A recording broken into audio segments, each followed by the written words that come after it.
चलिए, जय हिंद दोस्तों। स्वागत है आपका। और आज जो टॉपिक है वो है आपका सामान्य अध्ययन, जिससे 30 प्रश्न पूछा जाता है, जो मैं आपको शिवांगन पब्लिकेशन से अवेलेबल करवा रहा हूँ।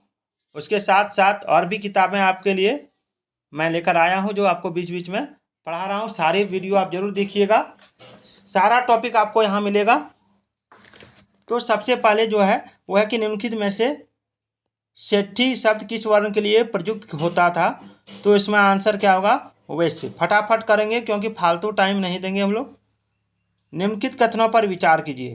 तो देखिए, गढ़वाल जो है कन्नौज के साथ संबंधित था, चौहान अजमेर के साथ, परमार मालवा के साथ। तो इसका आंसर हो जाएगा ऑप्शन डी। ठीक है, चलिए अगला है, अकबर के दरबार के सुलेखाकार का नाम क्या है जिसे जरोन कलम या स्वर्ण कलम के नाम से सम्मानित किया गया था। तो ये हो जाएगा आपका ऑप्शन सी, मोहम्मद हुसैन। याद रखिएगा। चलिए, निम्नलिखित युग्मों पर विचार कीजिए। इसमें जो है तत्वबोधनी सभा 1839, ये राइट है। फिर आपका यंग बंगाल आंदोलन, ये राइट नहीं है। और परमहंस मंडली, ये आपका राइट है 1849 में। तो इसका राइट आंसर हो जाएगा ऑप्शन सी, केवल 1 और 3। चलिए, अगला सवाल है, 1851 में कलकत्ता में स्थापित पहली प्रमुख स्वैच्छिक संस्था का नाम क्या है जो मुख्यतः भारतीय जमींदारों के हित का प्रतिनिधित्व करती थी। तो इसका आंसर क्या होगा? तो इसका आंसर हो जाएगा आपका ऑप्शन डी, ब्रिटिश भारतीय संघ। ब्रिटिश भारतीय संघ। चलिए, आज़ाद हिंद फौज यानी इंडियन नेशनल आर्मी का गठन किसके विरुद्ध लड़ने के लिए किया गया था। तो देखिए, इसका आंसर हो जाएगा आपका ऑप्शन बी, भारत में ब्रिटिश के विरुद्ध। और इसका गठन किसने किया था? तो सुभाष चंद्र बोस ने।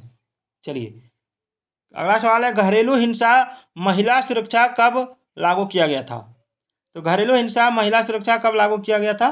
तो इसका आंसर हो जाएगा आपका ऑप्शन ए, 2006 में। चलिए, न्यायिक समीक्षा शब्द से आशय है, क्या आशय है? तो इसका आंसर हो जाएगा आपका ऑप्शन ए, संसद द्वारा पारित कानून की संवैधानिकता जांचना। चलिए, निम्नलिखित में से कौन सा एक मौलिक अधिकार नहीं है।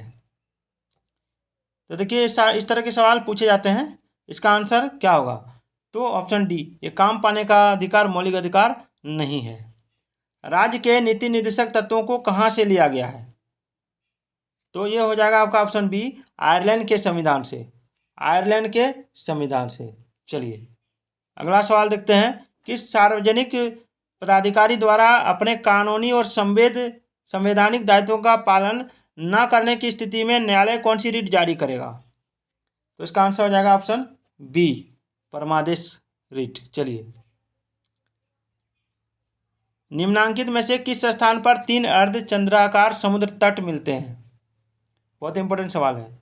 तो इसका आंसर हो जाएगा आपका ऑप्शन डी, कन्याकुमारी में।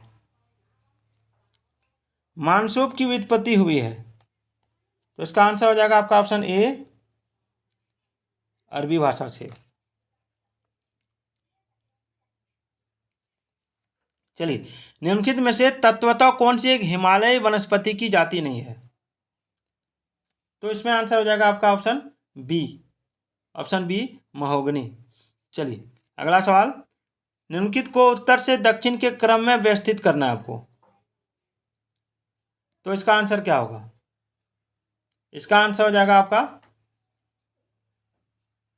सबसे पहले आपको नीलगिरी पहाड़ी रखना है, फिर पलानी पहाड़ी रखना है उत्तर से दक्षिण की ओर में, फिर आपको अन्नामला पहाड़ी रखना है, फिर कार्डेमम यानी इलायची पहाड़ी रखना है। तो इसका आंसर हो जाएगा आपका ऑप्शन सी। चलिए, यदि आप राष्ट्रीय जलमार्ग 1 से नाव द्वारा प्रयागराज से हल्दिया तक की यात्रा करते हैं, यहाँ मात्रा लिखा हुआ है, यात्रा होगा, यात्रा करते हैं, तो आप कितने राज्यों से गुजरेंगे। तो इसका आंसर क्या होगा? प्रयागराज से लेके हल्दिया तक की यात्रा में। देखिए, इसका आंसर जो है होगा वो हो जाएगा आपका ऑप्शन बी, 4 राज्यों से। चलिए, निम्नलिखित में से कौन राष्ट्रीय आय का अंग हो सकता है? राष्ट्रीय आय का अंग। तो इसका जो आंसर है वो क्या होगा? इसका आंसर हो जाएगा ऑप्शन सी, स्वयं अधिकृत घर का आरोपित कर। चलिए, भारत में दीर्घकालीन राजकोषीय नीति का घोषणा किस वित्त द्वारा दी गई थी। तो इसका आंसर होगा option A VP Singh. Option A VP Singh. चलिए अगला सवाल देखते हैं।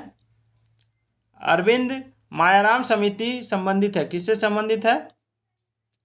ऑप्शन ए पूंजी खाता परिवर्तनीयता से। ठीक है। 60 नंबर, जैविक विविधता दिवस कब मनाया जाता है? तो ऑप्शन डी 22 मई को।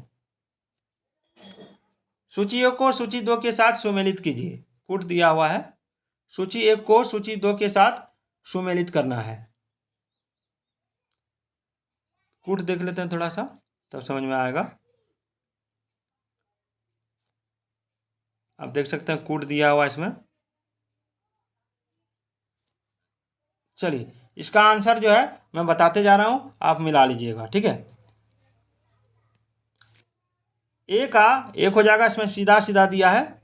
इसमें दादा साहब फाल्के पुरस्कार 10 लाख रुपए है, शंकर पुरस्कार 1.5 लाख रुपए है, द्रोणाचार्य पुरस्कार 5 लाख रुपए है और भटनागर पुरस्कार 2 लाख रुपए है, याद रखिएगा। चलिए चाइना कप का संबंध किस खेल से है? चाइना कप का संबंध किस खेल से है? तो देखिए चाइना कप का संबंध आपका जिम्नास्टिक से है, याद रखिएगा।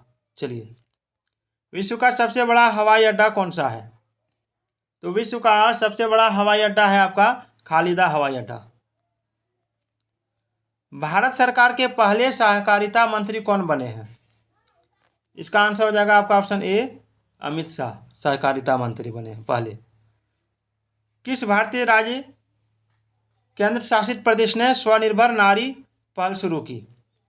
तो इसका आंसर क्या होगा? इसका आंसर हो जाएगा आपका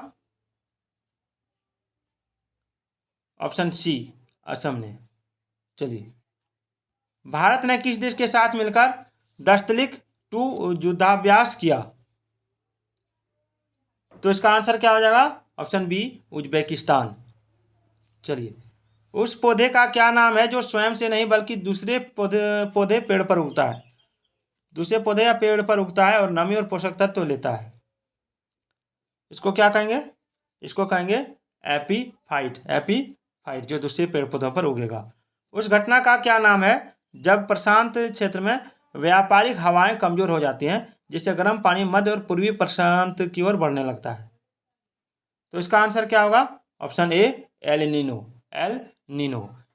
अगला सवाल है कि किस संस्था ने, ठीक है, किस संस्था ने स्प्रिंग 2023 आर्थिक पूर्वानुमान जारी किया? तो इसका आंसर हो जाएगा आपका ऑप्शन बी यूरोपीय आयोग ने। चलिए अगला है किस देश ने हाइड्रोजन पर G20 उच्च स्तरीय सिद्धांत प्रस्तावित किया? तो इसका आंसर क्या हो जाएगा? इसका आंसर हो जाएगा ऑप्शन ए भारत। तो आज का ये सामान्य अध्ययन का 30 सवाल आपको कैसे लगा कमेंट करके जरूर बताइएगा। तो फिर मिलते हैं अगले वीडियो में, तब तक के लिए जय हिंद जय भारत।